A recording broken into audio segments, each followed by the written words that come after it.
Mart ayının 25-i Ramazan ayının 25-ci günüdür. Martın 25-də imsak vaxtı saat 05:09, iftar vaxtı isə saat 19:12-dədir.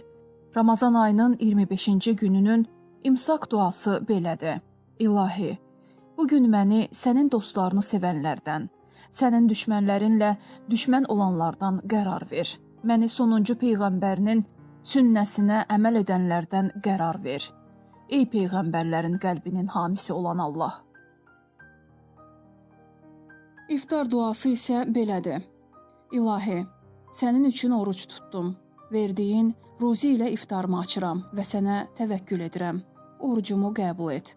Həqiqətən sən duaları eşidən və hər şeyi bilənsən.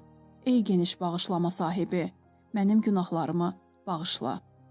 Allah orucunuzu qəbul etsin.